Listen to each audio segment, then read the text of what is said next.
그런데 내가 앞으로 가도 그가 아니 계시고 뒤로 가도 보이지 아니하며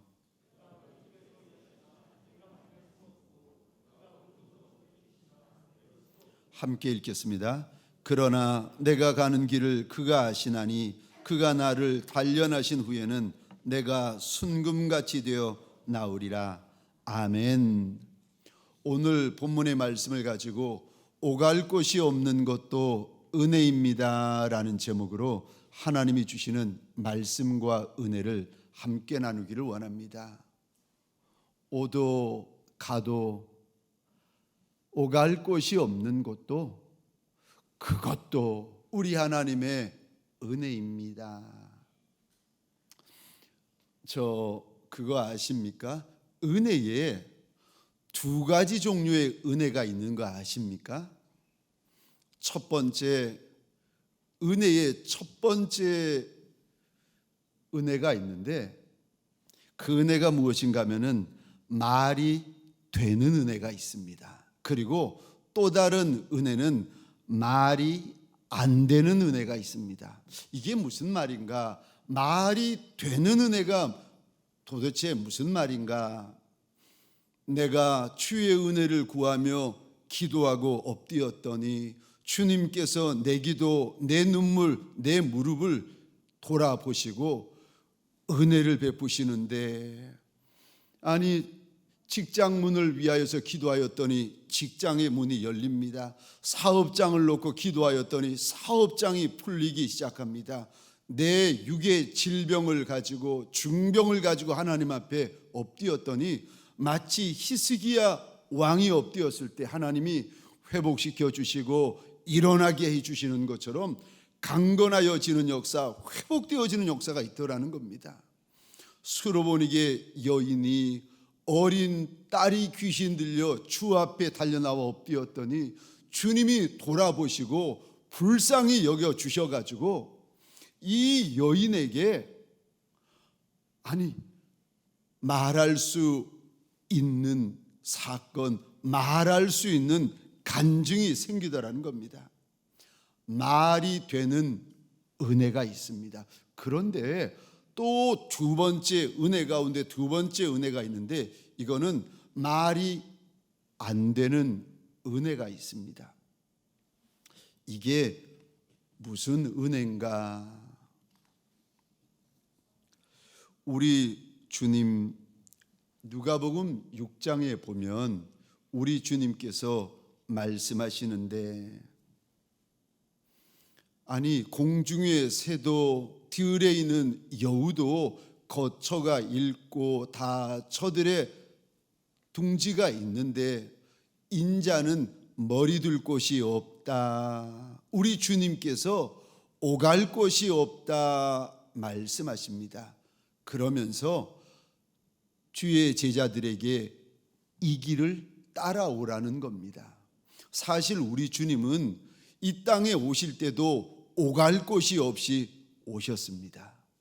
이 땅에 33년 사실 때 머리 둘 곳이 없다 말씀하실 정도로 오갈 데가 없는 삶을 사셨습니다. 그리고 마지막 십자가 위에 숨을 거두실 때도 우리 주님이 주의 육신을 누일 곳이 없어가지고 다른 이의 무덤에 주님의 육신을 누이십니다.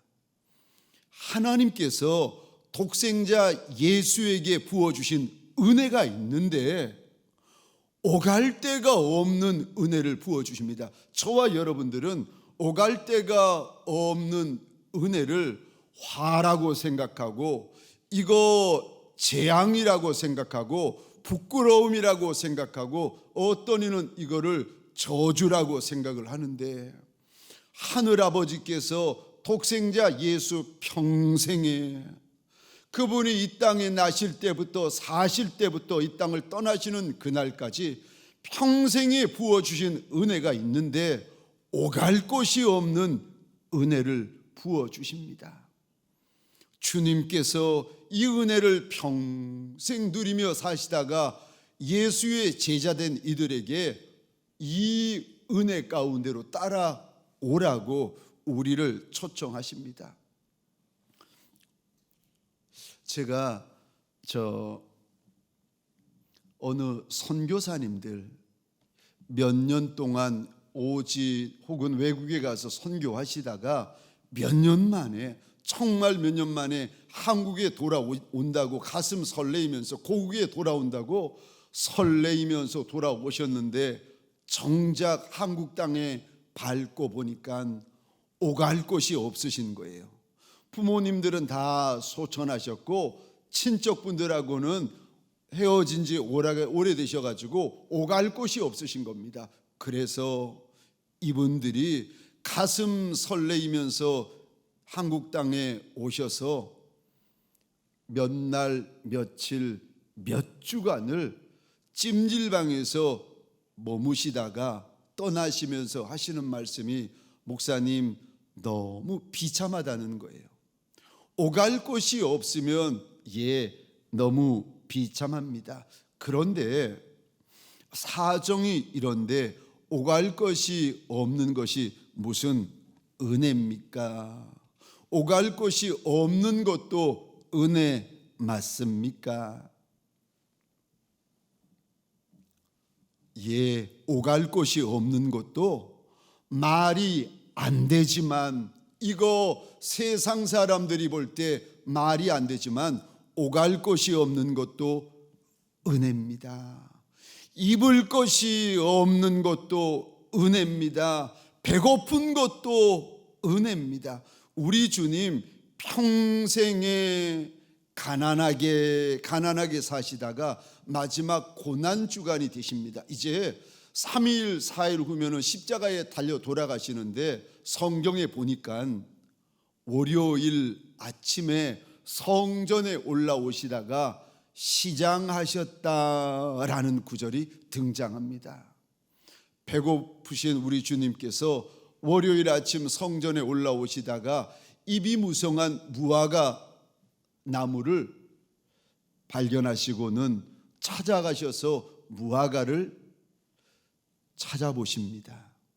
우리 주님 이 땅에 계실 때에 배 고르셨습니다. 그럼 배고픈 것이, 배고른 것이 이거 화고 부끄러움이고 재앙이 아닙니까? 그럼 하늘아버지께서 독생자 예수에게 마지막 가는 그 시간까지 재앙을 붓고 저주를 부으셨겠습니까? 아니요. 저와 여러분들이 분명히 아셔야 될 것이, 가난도 은혜가 될 수 있고, 헐벗음도 은혜가 될 수 있고, 배고픔과 배고름도 은혜가 될 수 있는 것을 믿으시기 바랍니다. 주님께서 예수의 제자들에게 날 따라와라, 날 따라와라. 우리 주님께서 그 길을 먼저 걸어가신 주님께서 주님 가신 길을 따라오라고 초청을 하십니다. 왜 오갈 데가 없는 것이 은혜가 됩니까? 왠 줄 아십니까? 오갈 데가 없는 것이 왜 은혜냐 하면, 첫 번째로 오갈 데가 없어야 겸손이 시작이 되어집니다. 우리는 겸손한 인생이 아닙니다. 그저 겸손해 보일 뿐입니다. 창세기에 보면 아담과 하와에게 우리 하나님이 오셔가지고 선악과 먹으면 안 된다고, 먹으면 반드시 죽는다, 아담에게 신신당부해 주셨습니다. 그거 아담도 알고 하와도 아는데 뱀이 와가지고 한마디를 던지는데, 먹으면 하나님 같이 된다라는 말을 듣고 미혹되어 따먹고 맙니다. 지금은 겸손한 것 같고, 지금은 선한 것 같고, 지금은 거룩한 것 같은데, 틈만 나면, 조건만 갖추어지고 기회만 되면은 금방 달라지는 것이 저와 여러분들입니다. 교회 생활 몇 년 하고 직분을 받게 되면 사람들이 우리를 보고 달라졌다고, 달라졌다고, 겸손해졌다고, 착해졌다고 이야기를 했는데, 예전에는 안 그랬는데 착해졌다, 겸손해졌다 이야기를 하는데 아니요, 착각입니다. 제2층 목양실에 와보시면 한쪽 벽에 몇 년 된 특세 사진이 있습니다. 한번 보여주시겠습니까? 그 중에 제가 한 아기를 안고 안수하는 사진이 있는데, 우리 사진 찍는 형제가 가까이서 찍어가지고 아기의 얼굴과 제 손이 크게 클로즈업 되어진 사진입니다. 이 사진을 보고 저희 집사람이 자꾸 말하는 겁니다. 여보, 당신 손이 너무 착해 보여. 아니, 손이 예쁘다는 말은 이해가 되고, 손이 투박하다, 못생겼다는 말은 이해가 되는데, 손이 착한 손이 있고 안 착해 보이는 손이 어디 있겠습니까? 아무리 봐도 모르겠는데 집사람이 볼 때마다 착해 보인다, 착해 보인다, 이 말이 마음에 와닿아가지고 저 사진을 걸어놓고는 좋아 보인다, 선해 보인다, 착해 보인다 해가지고 목양실 한쪽에 걸어두고는 저를 찾아오는 친구 목사님, 후배 목사님에게 사진을 보여주면서 꼭 묻습니다. 어떠냐고, 혹시 손이 착해 보이지 않냐고. 그 목사님들은 그냥 사진을 보면서 눈만 껌뻑껌뻑 하는데 다시 물어봅니다. 잘 보시라고. 우리 집사람은 자꾸 착해 보인다고 하는데 이 손 착해 보이지 않냐고 몇 번 물어보면 그제서야 친구 목사님, 후배 목사님들이 마지 못해서 하는 말이 그래 보이는 것 같다고, 그래 보이는 것 같다고. 저는 안 착합니다. 그런데 자꾸 착해 보인다고 하니까 그러지 않은 줄 알면서 듣기 좋고 말하기 좋아가지고 아직도 이 사진을 목양실 한쪽에 놓아두고 있습니다. 우리는 착하지 않습니다. 우리는 선하지 않습니다. 그런데 그걸 모르고 있습니다. 그러다가 무슨 말 한마디 들으면, 그러다가 무슨 사건 만나면, 그러다가 무슨 문제 만나면 내 속에 있는 것들이 다 드러나기 시작합니다. 그리고는 밑바닥 저 감추어져 있던 것들이 수면 위로 다 떠오르기 시작합니다. 그래서 내가 누군지, 내가 어떤 본성을 가지고 있는지 그때서야 알 수가 있습니다. 신명기 8장 2절에 보시면 제가 읽겠습니다. 내 하나님 여호와께서 이 40년 동안에 내게 광야길을 걷게 하신 것을 기억하라. 이는 너를 낮추시며 너를 시험하사 내 마음이 어떠한지 그 명령을 지키는지 지키지 않는지 알려 하심이라.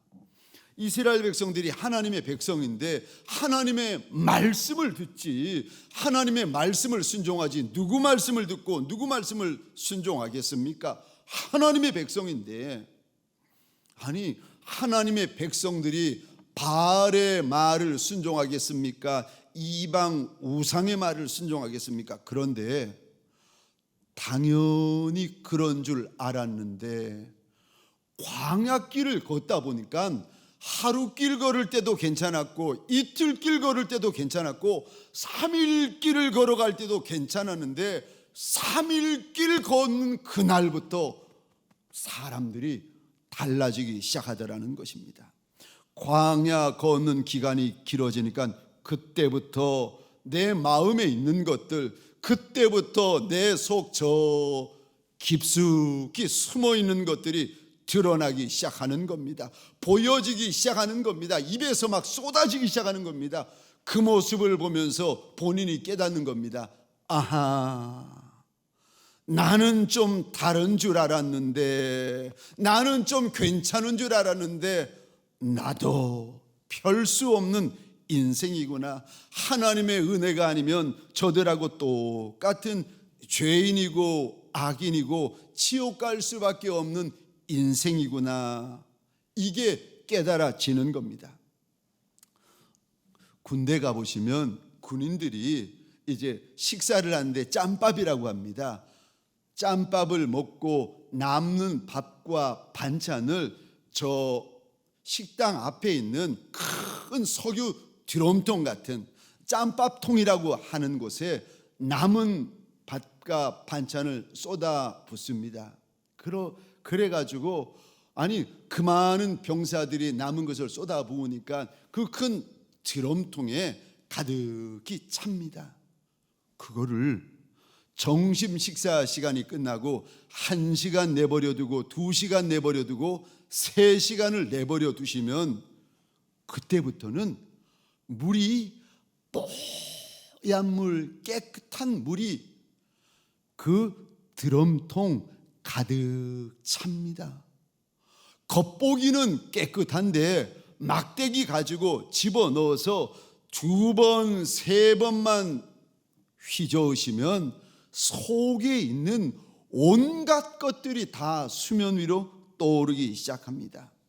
평상시에는 좋은 목사님입니다. 평상시에는 좋은 장로님이십니다. 평상시에는 좋은 권사님이십니다. 평상시에는 좋은 집사님이십니다. 평상시에는 좋은 성도입니다. 그런데 저와 여러분들 뒤집어지시면 누가 내 속을 1번, 2번, 3번만 휘저어 놓으면 속에 있는 것들이 다 뒤집어져 가지고 쏟아져 수면 위에 올라오기 시작합니다. 그렇게 살다가 저와 여러분들에게 머리 둘 곳이 없어지면, 오갈 곳이 없어지면 그때부터 우리들이 정말 낮아지고 정말 겸손해지기 시작합니다. 겸손은 하늘 은혜를 받는 그릇입니다.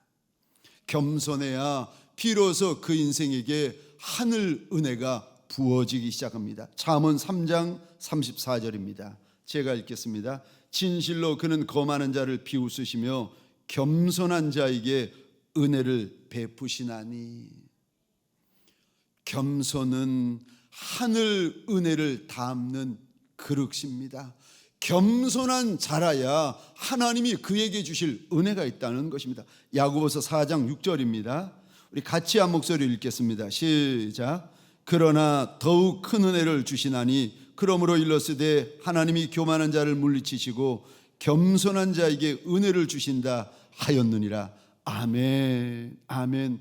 지금 은혜가 아니라, 이 정도 은혜가 아니라 더 큰 은혜, 더 과분한 은혜를 받으려면 야고보서 4장 6절 겸손한 자에게 은혜를 주신다. 겸손한 자에게 은혜를 주신다. 더 큰 은혜 원하거든, 더 많은 은혜를 원하거든, 더 과분한 은혜를 원하거든 낮아져야 한다. 우리 하나님께서 일러 주십니다. 겸손해야 하나님이 주실 은혜가 있습니다. 겸손해야 하나님으로부터 받을 은혜가 있습니다.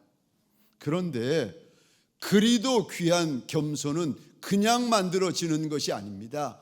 오도 가도 오갈 데가 없어야 비로소 하나님 앞에 은혜 받을 겸손이라는 그릇이 우리 안에 만들어지기 시작합니다. 오갈 데가 없어가지고 정말 내가 아무것도 아니구나 하는 것을 깨달을 때에 비로소 우리 안에서 겸손이 하나하나 만들어지기 시작합니다. 그렇기 때문에 오갈 데가 없는 것은 화도 아니고 부끄러움도 아니고 재앙도 아니라 하나님께서 저와 여러분들에게 더 큰 은혜를 주시기 위하여 그릇을 만들고 계시는 것인 줄 믿으시기 바랍니다. 오갈 데가 없는 것도 그러므로 은혜입니다. 오갈 데가 없어야 비로소 하늘 높은 줄 모르던 인생이 비로소 하나님 앞에서 겸손해지기 시작합니다. 두 번째, 왜 오갈 데가 없는 것을 은혜라고 하십니까? 왜 오갈 데가 없는 것도 은혜라고 목사님은 말씀하십니까? 왜냐하면 오갈 데가 없어야 비로소 그때부터 진짜 기도가 시작됩니다. 우리 기도는 대부분 얼마나 짧은지 모릅니다. 하나님이 응답 주시려고 찾아와서 보시면 이미 그분이 자리 털고 가버리신 지 오래되었습니다. 교인 중에 후탁교인이라고 있습니다. 일주일 내내 주일날 성경 한번 펼쳐보고는 일주일 내내 거실 한쪽, 방 한쪽에 성경책을 놓아 두었다가 다음 주일날 되어가지고 성경을 보니까 먼지가 뽀얗게 쌓여 있는 겁니다. 민망하니까 그 성경의 주인이 성령을 들고는 먼지를 없앤다고 불고 먼지를 털겠다고 탁탁 털고 해가지고 그 교인을 가리켜서 후탁교인이라고 부르지 않습니까? 그런데 후탁교인만 있는 것이 아니라 후딱교인도 있습니다. 뭐가 그리 바쁜지 예배 마치고 기도할 시간이 되면은 눈 한 번 감았다가 뜨고 나고는 후딱 자리에서 일어나시는 겁니다. 새벽 기도 마치고 출근하시는 분이야 어쩔 수 없지만, 아니 급한 일이 있어서 가시는 분이야 어쩔 수 없이 빨리 가셔야 되겠지만, 그렇지 않은 분이라 해도 대부분 저와 여러분들의 기도 시간이 너무 짧습니다. 우리가 하나님 앞에서 기도가 길어지기 위해서 충분한 기도 시간이 있어야 됩니다.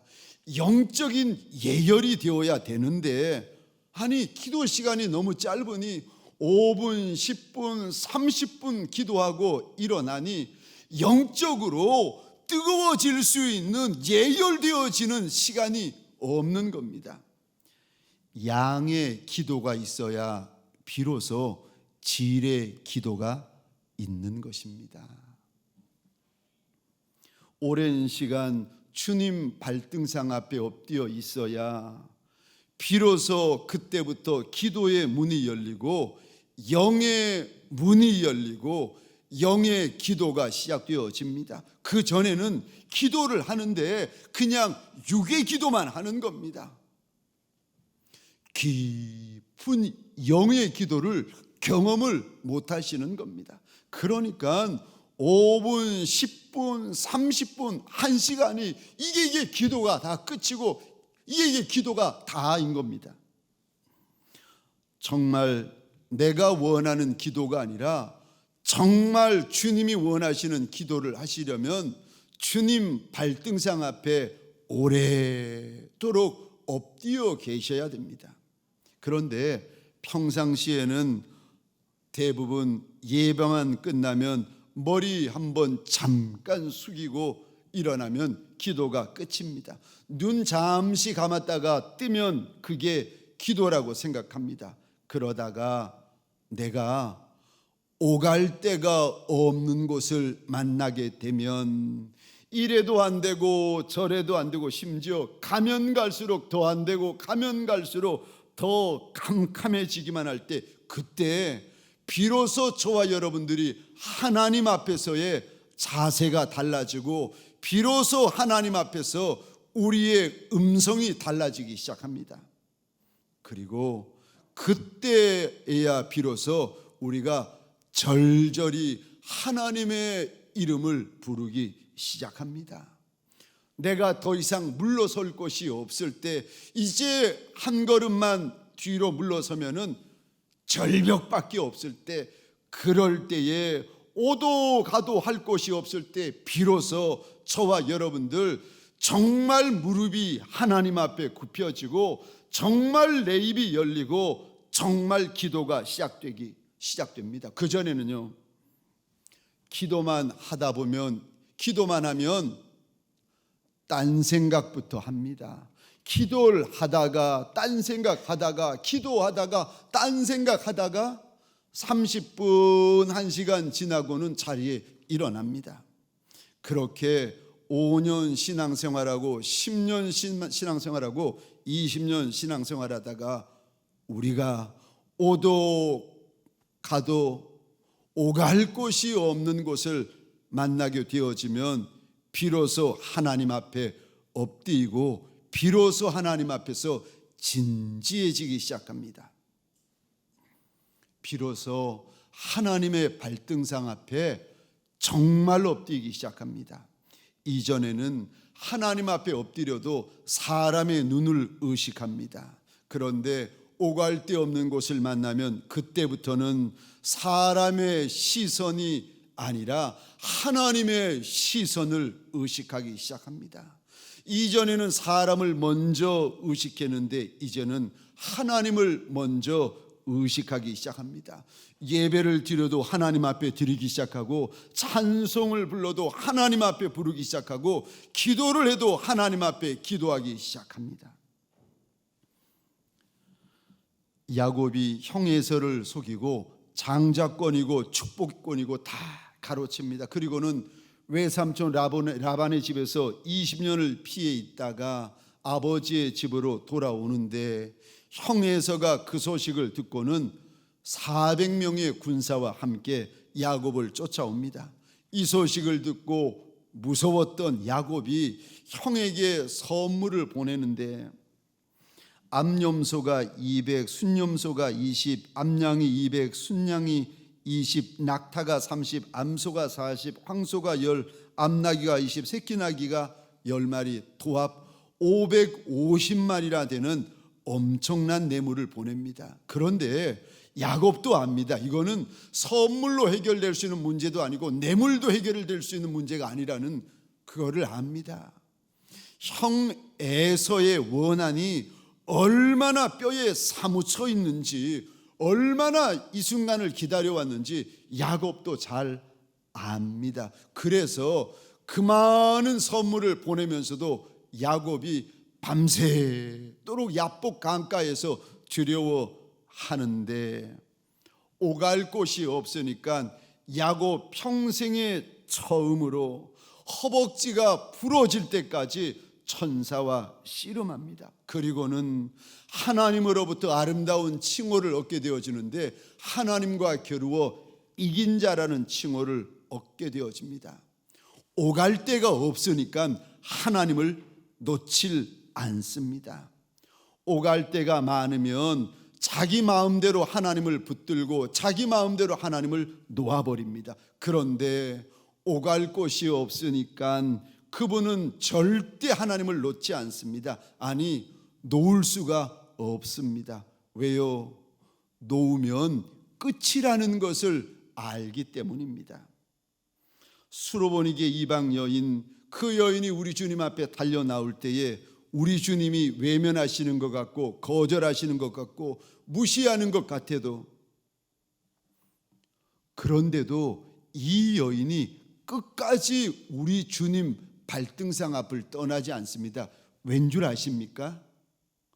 천한 이방 여인이고 어리석은 이방 여인이고 무식한 배운 것 없는 이방 여인일지라도 이 여인이 예수 떠나면 끝이라는 것을 알기 때문에 주의 발등상 앞을 끝까지 떠나지 않은 줄 믿으시기 바랍니다.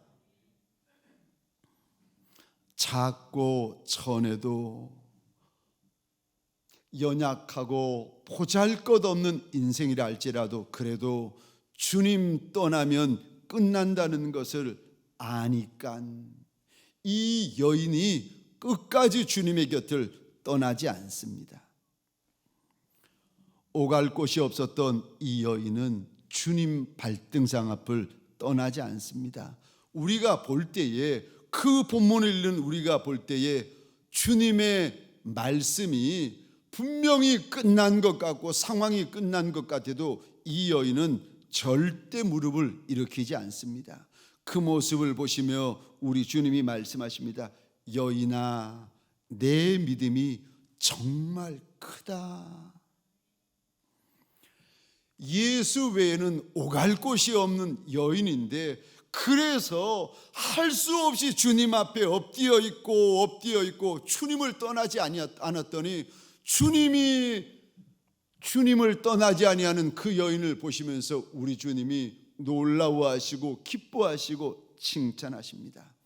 오갈 데 없는 것이 꼭 저주가 아닙니다. 오갈 데가 없어서 우리 주님 앞에 달려 나오면 오갈 데 없는 것이 그 인생 평생의 축복이 되고 평생의 간증으로 바뀌어지게 되는 것입니다. 오늘 밤 저와 여러분들 마치 오갈 곳이 없는 남종과 여종들처럼 그렇게 우리 주님을 찾고 우리 주님 앞에서 외치는 밤이 되시기를 주의 이름으로 축원합니다. 세 번째로, 오갈 데 없는 것이 왜 은혜가 됩니까? 오갈 데 없는 것이 화고 부끄러움이고 재앙이지 왜 그것이 오갈 데 없는 것도 은혜라고 하십니까? 왠 줄 아십니까? 오갈 데 없는 것을 통하여서 하나님의 사람을 만들어 가십니다. 오갈 데 없는 것을 통하여서 하나님이 거룩한 하나님의 그릇을 만들어 가십니다. 우리 하나님은 오갈 데 없는 상황, 오갈 데 없는 사건, 오갈 데 없는 문제를 통해서 진짜 하나님의 사람을 만들어 가십니다. 그래서 성경에 보시면 우리 하나님은 하나같이 오갈 데가 없는 곳에서 하나님의 사람들을 만들어 가셨습니다. 그러니까 오갈 데가 없는 것이 재앙이 아니라 사실은 거룩한 그릇, 깨끗한 그릇, 귀한 그릇, 특별한 그릇을 만들어 가시는 우리 하나님의 특별한 은혜요, 구별된 은혜라는 것입니다. 오갈 데가 없는 은혜를 통하여 우리 하나님이 하나님의 사람 다윗을 만드셨습니다. 오갈 데가 없는 은혜를 통하여서 우리 하나님이 아브라함을 만드셨고 모세를 만들어 가셨습니다. 오갈 데가 없는 은혜를 통하여 우리 하나님이 독생자 예수 그리스도를 33년 동안 인도하셨습니다. 오갈 데가 없는 은혜는 하나님이 하나님의 나라를 위하여 나시린을 만들어가는 특별한 장소입니다. 구별된 그릇에게, 거룩한 그릇에게 하나님께서 부어주시는 구별된 은혜, 거룩한 은혜, 특별한 은혜가 바로 오갈 데가 없는 은혜라는 것입니다. 그 은혜를 통하여서 우리 하나님이 기뻐하시는 예수의 좋은 병사들을 만들어 가시는 것입니다. 제가 존경하는 어떤 목사님이 계십니다. 이분은 초등학교 5학년 때에 전도를 받아서 교회를 다니기 시작했는데 교회 나가서 보니까 얼마나 좋은지 초등학교 5학년짜리 아이가 하나님 앞에 약속을 하고 소원을 하는데, 하나님, 내 나라 내 민족 전부를 예수 만들게 해드리겠습니다. 이 아이가 하나님 앞에 약속을 했습니다.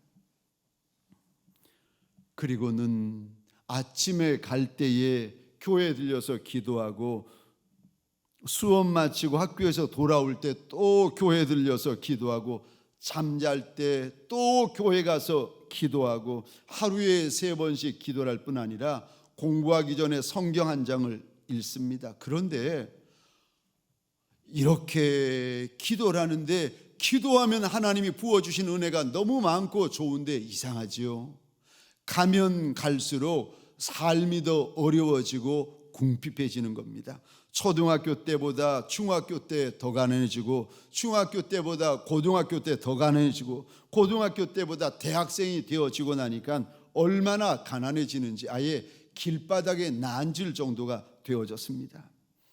이 목사님이 서울대학을 나오셨는데 4년 내내, 목사님의 고백인데, 그 흔한 데이트 한번, 그 흔한 미팅 한번 못 해봤다는 겁니다. 그러면서 아르바이트 그리고 교회 외에는 간 곳이 없다는 거예요. 그렇게 4년 대학 생활을 보내고는, 서울대학교 생활 보내고는 너무 억울하고 분하고 속상해가지고 4년 대학교 졸업식 날 교회 와가지고 하나님 앞에 엎드려서 기도를 했다는 겁니다. 하나님, 이게 뭡니까? 대학 4년 내내 3시간 4시간 자면서 아르바이트만 잔뜩 하고 남들 다 하는 데이트 한번 못하고 이게 뭡니까? 하나님 앞에 원망 불평하는데 하나님이 그 기도하는 그 청년에게, 그 목사님에게 이런 답을 주시더랍니다. 아들아, 내가 너를 그렇게 붙잡아 두지 않았으면 내가 목사가 되었을 것 같으냐? 하나님이 말씀하시더랍니다. 그 목사님을 가난하게 하신 것도 하나님이 하신 것이고, 가면 갈수록 더 안 되고 더 못 살고 더 어려워진 것도 다 우리 하나님이 하신 거라는 겁니다. 그렇게 하나님께서 그 인생을 붙잡으시되 꽁꽁 붙잡아 두셨기 때문에 그 인생이 주의 종이 된 것이라고 하나님께서 그날 그 목사님에게 일러 주시더라는 것입니다. 내게 있는 가난, 내게 있는 궁핍함, 헐벗음, 이런저런 문제와 어려움, 오갈 데가 없는 상황, 이런 것이 저와 여러분들의 인생에 다 해가 되는 것이 아니라는 것입니다. 오갈 데가 없는 것이 화가 아니라, 재앙이 아니라, 저주가 아니라 하나님께서 나를 하나님의 특별한 사람으로, 구별된 사람으로 만들어 가시려는 우리 하나님의 큰 은혜고 과분한 은혜고 특별한 은혜라는 것입니다.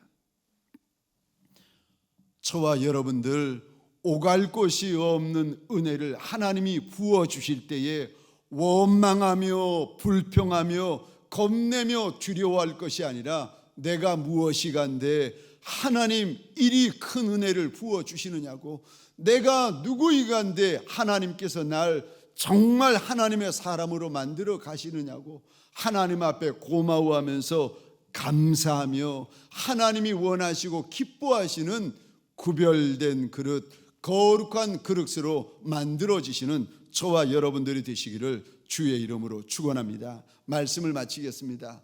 오갈 데가 없는 것도 우리 하나님의 은혜입니다. 어쩌면 이 오갈 데 없는 것이 우리에게는 싫고 고통스럽고 부끄럽고 자존심 상하고 힘들 수 있겠지만, 그래도 우리 하나님은 이것을 가리켜 은혜라, 은혜라 말씀하십니다. 나는 부끄럽고 남들 앞에서 서로 창피할 수 있지만 하나님은 이것을 가리켜 하나님의 특별한 은혜라고 우리에게 알려주고 계십니다.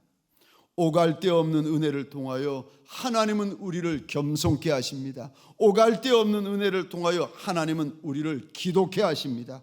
오갈 데 없는 은혜를 통하여 하나님은 우리를 하나님이 정말 쓰실 만한 그릇으로 만들어 가시는 것입니다.